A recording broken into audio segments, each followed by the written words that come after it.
ಇನ್ನು ರಾಜ್ಯ ರಾಜಕಾರಣದ ವಿಚಾರಕ್ಕೆ ಬರೋದಾದ್ರೆ ಯಾವುದೇ ಕಾರಣಕ್ಕೂ ಸಿಎಂ ಬದಲಾವಣೆ ಆಗಲ್ಲ. 2028ರವರೆಗೂ ಸಿದ್ದರಾಮಯ್ಯ ಅವರೇ ಸಿಎಂ ಅನ್ನುವಂತ ವಿಚಾರಗಳು ಹೇಳಲಾಗ್ತಾ ಇದೆ. ಸದ್ಯಕ್ಕೆ ಮುಖ್ಯಮಂತ್ರಿ ಸ್ಥಾನ ಖಾಲಿ ಇಲ್ಲ. 2028ಕ್ಕೆ 150ಕ್ಕೂ ಹೆಚ್ಚು ಸ್ಥಾನ ಗೆಲ್ತೀವಿ. 2028ಕ್ಕೆ ಡಿಕೆ ಶಿವಕುಮಾರ್ ಮುಖ್ಯಮಂತ್ರಿ ಆಗಲಿ ಅಂತ ಬೆಂಗಳೂರಲ್ಲಿ ಜಮೀರ್ ಅಹಮದ್ ಅವರು ಕೊಟ್ಟಿರುವಂತ ಹೇಳಿಕೆ ಇದು. ಒಂದು ಕಡೆ ರಾಜ್ಯ ಕಾಂಗ್ರೆಸ್ನಲ್ಲಿ ಸಿಎಂ ಬದಲಾವಣೆಯ ಚರ್ಚೆಗಳು ಪದೇ ಪದೇ ಮುನ್ನೆಲೆಗೆ ಬರ್ತಾ ಇದೆ. ಕಾರಣ ನವೆಂಬರ್ ಕ್ರಾಂತಿ. ಈಗ ಆಲ್ಮೋಸ್ಟ್ ಇನ್ನೊಂದು 10-15 ದಿವಸದಲ್ಲಿ 10 ದಿನದಲ್ಲಿ ಒಂದು ವಾರದಲ್ಲಿ ಸಿಎಂ ಸಿದ್ದರಾಮಯ್ಯ ಅವರು ಅಧಿಕಾರದ ಚುಕ್ಕಾಣಿ ಹಿಡಿದು 2.5 ವರ್ಷ ಕಂಪ್ಲೀಟ್ ಆಗುತ್ತೆ. ಆ 2.5 ವರ್ಷ ಕಂಪ್ಲೀಟ್ ಆಗುವ ಹೊತ್ತಿಗೆ ಕ್ರಾಂತಿ ನಡೆಯುತ್ತೆ ಅಂತ ಒಂದು ಕಡೆ ಚರ್ಚೆ. ಅದು ಡಿಕೆಶಿ ಬಣದಲ್ಲಿ ಆಗ್ತಾ ಇರುವಂತ ಚರ್ಚೆ. ಇತ್ತ ಸಿದ್ದರಾಮಯ್ಯ ಅವರ ಬಣದಲ್ಲಿ ಗುರುತಿಸಿಕೊಂಡಿರುವಂತ ಸಿದ್ದರಾಮಯ್ಯ ಅವರ ಆಪ್ತರು ಇಲ್ಲ ಯಾವುದೇ ಕಾರಣಕ್ಕೂ ಮುಖ್ಯಮಂತ್ರಿಗಳ ಬದಲಾವಣೆ ಆಗಲ್ಲ, ಅವರು ಪೂರ್ಣಾವಧಿ ಸಿಎಂ ಆಗಿ ತಮ್ಮ 5 ವರ್ಷಗಳ ಅಧಿಕಾರವನ್ನು ನಡೆಸ್ತಾರೆ. ಅತ್ತ ಜಮೀರ್ ಅಹಮದ್ ಅವರು ಇದೇ ವಿಚಾರಕ್ಕೆ ಸಂಬಂಧಪಟ್ಟಂತೆ 2028ಕ್ಕೆ ನಾವು 150 ಸ್ಥಾನ ಗೆಲ್ತೀವಿ, ಆಗಬೇಕಾದ್ರೆ ಡಿಕೆ ಶಿವಕುಮಾರ್ ಅವರು ಸಿಎಂ ಆಗಲಿ ಅಂತ ಬೆಂಗಳೂರಲ್ಲಿ ಹೇಳಿಕೆಯನ್ನ ಕೊಟ್ಟಿದ್ದಾರೆ ಸಚಿವ ಜಮೀರ್ ಅಹಮದ್.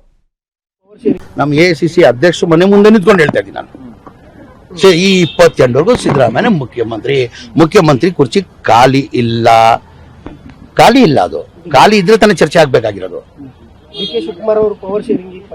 ಈಗ ಅವರು ಅಧ್ಯಕ್ಷ ಆಗಿದ್ದಾರೆ, ಅಧ್ಯಕ್ಷ ಕುರ್ಚಿನೂ ಖಾಲಿ ಇಲ್ಲ. ಅವರು ಮುಖ್ಯಮಂತ್ರಿ ಆಗ್ಬೇಕಂತ ಆಸೆ ಇದೆ. ಯಾರಿಗ ಆಸೆ ಇರಲ್ಲ ಮುಖ್ಯಮಂತ್ರಿ ಆಗ್ಬೇಕಂತ? ನಿಮ್ ಮುಖ್ಯಮಂತ್ರಿ ಮಾಡ್ತೀನಿ ಅಂದ್ರೆ ಆಸೆ ಇರೋಲ್ವಾ? ಇಲ್ಲ, ನಿಮ್ಗೆ ಆಸೆ ಇದೆಯೋ ಇಲ್ಲ ಹೇಳಿ. ಎಲ್ಲ ಯಾರಿಗೂ ಮುಖ್ಯಮಂತ್ರಿ ಆಗ್ಬೇಕಂತ ಎಲ್ಲರಿಗೂ ಆಸೆ ಇರೋ ಸಹಜ.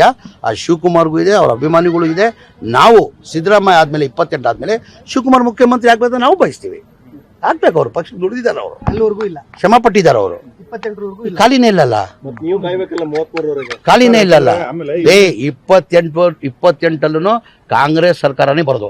ನಮ್ಮ ಎಐಸಿಸಿ ಅಧ್ಯಕ್ಷ ಮನೆ ಮುಂದೆ ನಿಂತ್ಕೊಂಡು ಹೇಳ್ತಾ ಇದ್ದೀನಿ ನಾನು, ಈ 28ವರೆಗೂ ಸಿದ್ದರಾಮಯ್ಯ ಮುಖ್ಯಮಂತ್ರಿ ಕುರ್ಚಿ ಖಾಲಿ ಇಲ್ಲ. ಅದು ಖಾಲಿ ಇದ್ರೆ ತಾನೇ ಚರ್ಚೆ ಆಗ್ಬೇಕಾಗಿರೋದು. ಈಗ ಅವರು ಅಧ್ಯಕ್ಷ ಆಗಿದ್ದಾರೆ, ಅಧ್ಯಕ್ಷ ಕುರ್ಚಿನೂ ಖಾಲಿ ಇಲ್ಲ. ಅವರು ಮುಖ್ಯಮಂತ್ರಿ ಆಗ್ಬೇಕಂತ ಆಸೆ ಇದೆ. ಯಾರಿಗ ಆಸೆ ಇರಲ್ಲ ಮುಖ್ಯಮಂತ್ರಿ ಆಗ್ಬೇಕಂತ? ನಿಮ್ ಮುಖ್ಯಮಂತ್ರಿ ಮಾಡ್ತೀನಿ ಅಂದ್ರೆ ಆಸೆ ಇರೋಲ್ವಾ? ಇಲ್ಲ, ನಿಮ್ಗೆ ಆಸೆ ಇದೆಯೋ ಇಲ್ಲ ಹೇಳಿ. ಎಲ್ಲ ಯಾರಿಗೂ ಮುಖ್ಯಮಂತ್ರಿ ಆಗ್ಬೇಕಂತ ಎಲ್ಲರಿಗೂ ಆಸೆ ಇರೋ ಸಹಜ. ಆ ಶಿವಕುಮಾರ್ಗೂ ಇದೆ, ಅವ್ರ ಅಭಿಮಾನಿಗಳು ಇದೆ. ನಾವು ಸಿದ್ದರಾಮಯ್ಯ ಆದ್ಮೇಲೆ 28 ಆದ್ಮೇಲೆ ಶಿವಕುಮಾರ್ ಮುಖ್ಯಮಂತ್ರಿ ಆಗ್ಬೇಕಂತ ನಾವು ಬಯಸ್ತೀವಿ. ಆಗ್ಬೇಕು. ಅವ್ರು ಪಕ್ಷ ದುಡಿದಿದ್ದಾರೆ, ಅವರು ಅಲ್ಲಿವರೆಗೂ ಇಲ್ಲ, ಶ್ರಮ ಪಟ್ಟಿದ್ದಾರೆ. ಅವರು ಖಾಲಿನೇ ಇಲ್ಲಲ್ಲ, ಖಾಲಿನೇ ಇಲ್ಲಲ್ಲ. 28ಅಲ್ಲೂ ಕಾಂಗ್ರೆಸ್